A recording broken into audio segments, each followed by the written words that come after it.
Welcome to Study Loop. To solve this problem, let us write the given data first. So just look at it carefully. Given that the value of n is equal to 19 minus 2, 19 minus 2 multiplication 2, which is equal to 34. This is semi-annual payment. Semi-annual payment.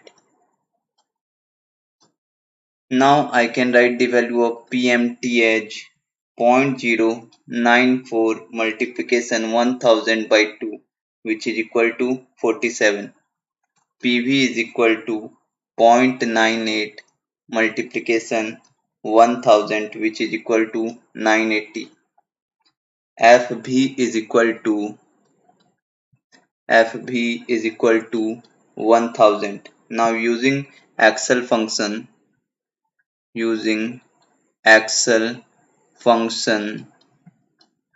I can write the expression as R is equal to rate n comma pmt comma pv comma fv, which is equal to 34 comma minus 47 comma 980 comma minus 1000.